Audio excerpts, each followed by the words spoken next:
Welcome to our channel teach together. जैसा कि आप देख रहे हैं, आज हम बात करने वाले हैं माइक्रो टीचिंग यानी कि सूक्ष्म शिक्षण की। अब ये मुझे आइडिया नहीं है कि आप लोगों में से कितनों के पास हिंदी या इंग्लिश मीडियम है, बट मैंने ये जनरली देखा है कि बच्चों के पास हिंदी मीडियम ही होता है।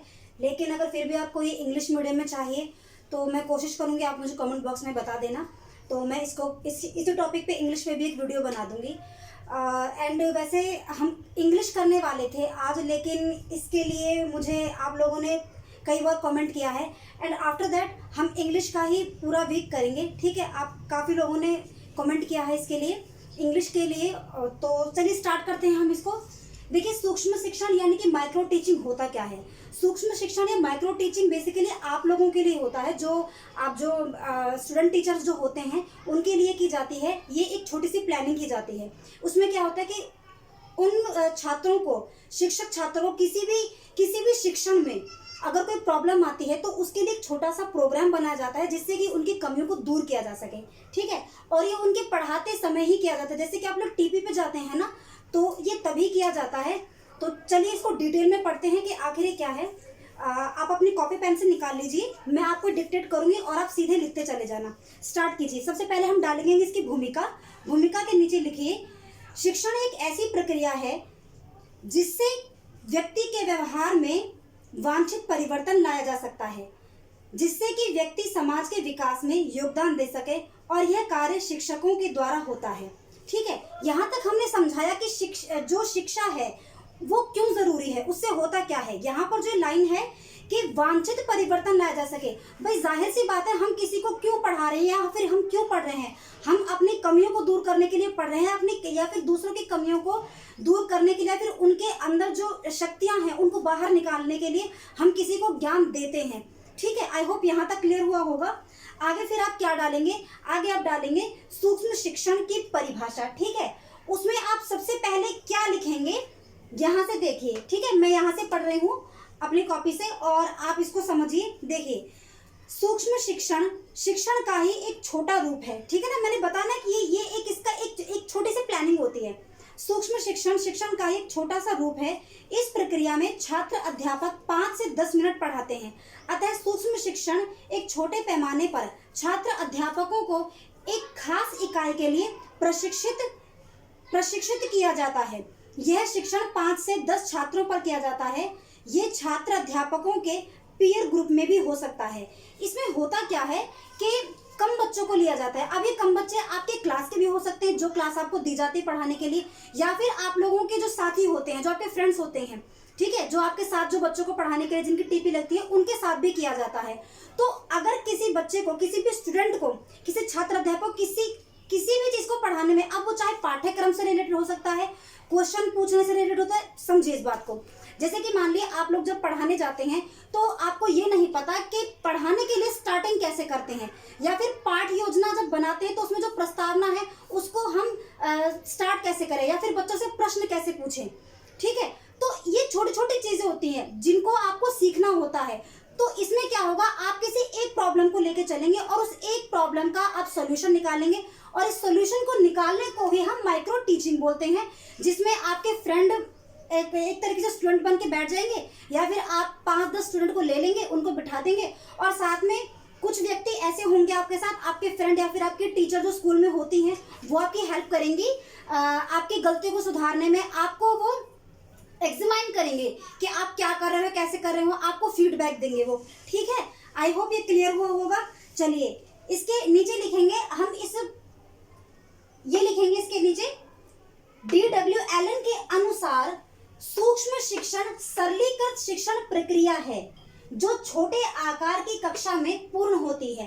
ठीक है ना, बात तो वही आ गई, यानी एक छोटी सी हम क्लास मैनेज करते हैं, और उस छोटी सी क्लास में ही हम क्या करेंगे, अगर हमको किसी भी इकाई में, मतलब किसी भी स्टेप में हमको कोई प्रॉब्लम हो रही, तो उस प्रॉब्लम का हम समाधान मिलके करते हैं। ठीक है, अच्छा, अब आपको यहाँ तक ये समझ आया होगा।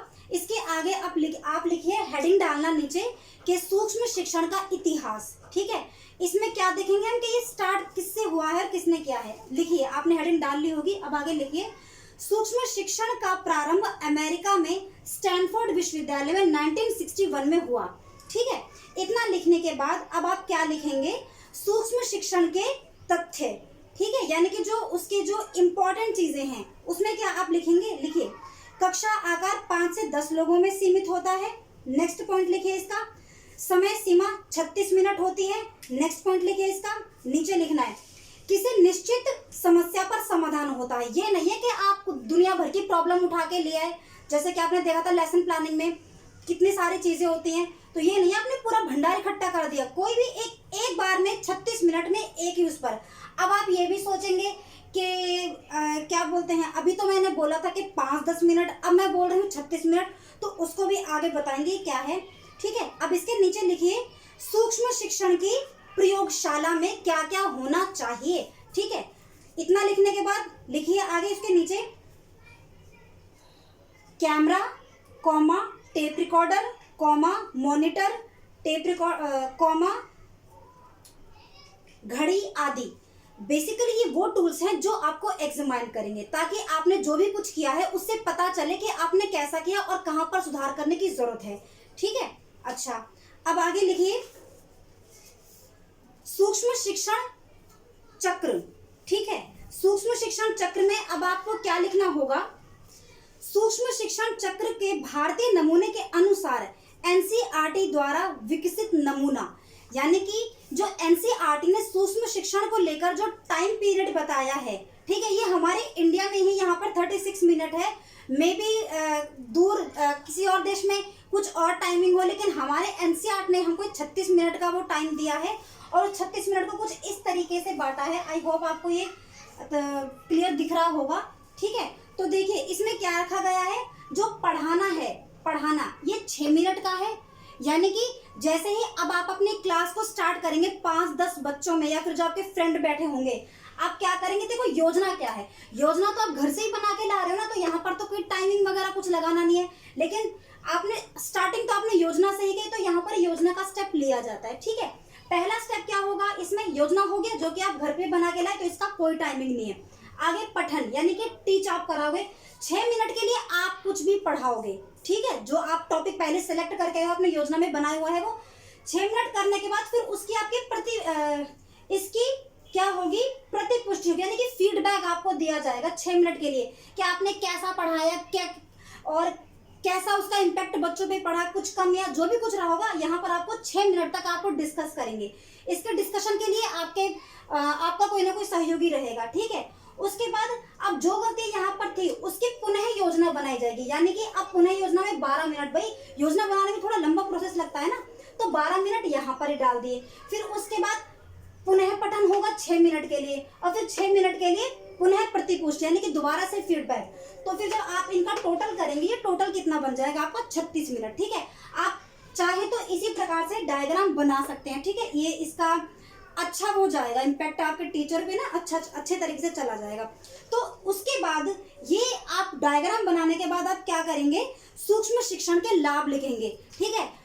ये परिभाषा भी आ सकती है आपको सिर्फ छोटे स्वरूप में प्रश्नों के आधार पर, और साथ ही साथ आपको सिर्फ और सिर्फ इसके लाभ भी दिए जा सकते हैं।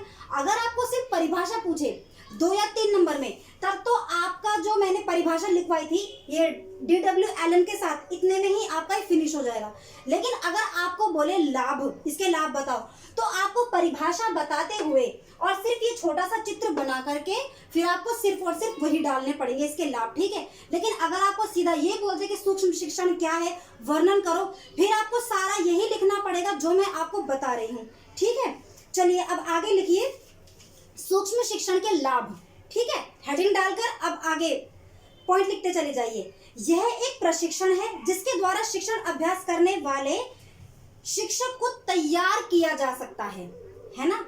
आगे क्या है, आगे लिखिए यह शिक्षण को आसान करता है और नए आगंतुकों को शिक्षित करता है। नए आगंतुक कौन है, आप और हम, ठीक है ना। हम लोग जो टीपीज में जाते हैं तो ये हमको प्रशिक्षित करता है, हमारे लिए होती है ये जो सूक्ष्म शिक्षण होता है, ठीक है। आगे क्या है, नीचे लिखिए शिक्षकों में विश्वास की भावना पैदा करता है। डर लगता है ना जब आप फर्स्ट टाइम जब आप लोगों ने क्लास को फेस किया होगा। अब वैसे तो आप में से कई बच्चे ट्यूशंस भी पढ़ाते होंगे, लेकिन जब हम स्कूल जाते हैं, टीपी लगते हैं, तो एकदम से क्लास को देख के ना थोड़ा सा हेजिटेट हो जाते हैं, थोड़े से नर्वस हो जाते हैं। तो वो नर्वसनेस को फिनिश करने के लिए ये चीज़ का प्रयोग किया जाता है। आई होप आपको क्लियर हुआ होगा। चलिए आगे नीचे लिखिए इसके, सूक्ष्म शिक्षण वास्तविक कक्षा या कृत्रिम कक्षा में किया जा सकता है। सीधी सी बात है, आप चाहो तो इसको वास्तविक कक्षा में कर लो या फिर अपने आपके जो वो हैं, जो आपके फ्रेंड्स हैं टीपीज के, उनको बुला करके और एक क्लास में बिठा के बस स्टार्ट कर दो ये। ठीक, आगे लिखिए, यह विशेष कार्यों की सफलता के लिए प्रशिक्षण के लिए किया जाता है। यानी कि आपकी कोई खास प्रॉब्लम होगी, कोई स्पेसिफिक प्रॉब्लम होगी टीचिंग लाइन में, जो जैसे कि आप होता है ना, मैं आपको बताती हूँ, जैसे कि मेरे अंदर क्या पहले प्रॉब्लम थी कि मैं चैप्टर को स्टार्ट नहीं कर पाती थी, क्योंकि इतना तो हम समझते कि छोटे बच्चे, उनको हम डायरेक्ट आते तो पढ़ा नहीं देंगे। ठीक है, तो मैं ये सोचती थी कि कैसे बच्चों में मैं इंटरेस्ट को लाते हुए अपना लेसन स्टार्ट करूं कि ताकि बच्चे मेरी बात को सुनने लग जाएं। तो इसको मुझे बहुत, इसका मैंने डिस्कस किया काफ़ी अपने फ्रेंड से, टीचर से किया, फिर तब मतलब धीरे धीरे मेरी प्रॉब्लम सॉल्व हुई। तो ऐसे ही आप लोगों की भी प्रॉब्लम हो सकती है या फिर हम सबकी ही प्रॉब्लम होती है, तो उस टाइम के लिए माइक्रो टीचिंग काम में आती है। ठीक है, आगे क्या है, यह विशेष कार्यों की सफलता के लिए, ये तो हो गया। हाँ,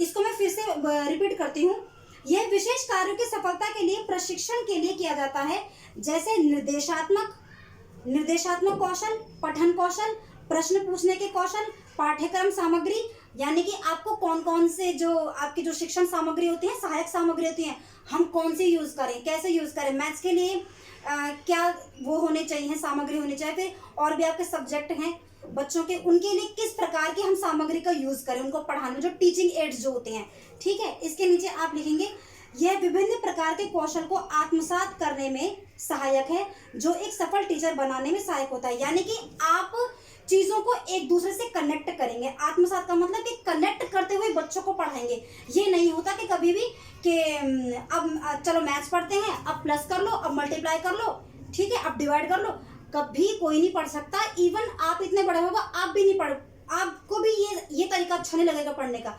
चीजों को रिलेट करते हुए, उनको जोड़ते हुए जब आप पढ़ोगे ना, तब वो आप पर एक अच्छा प्रभाव बनाएगा।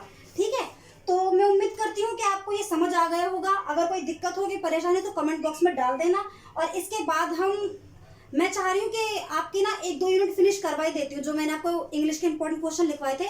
एंड कल हम कुछ और ऐसा करते हैं, आपके बाल विकास के इंपॉर्टेंट क्वेश्चन बता देती हूँ मैं कल आपको। ठीक है, तो ठीक है, मिलते हैं कल की क्लास में। Thank you and good bye.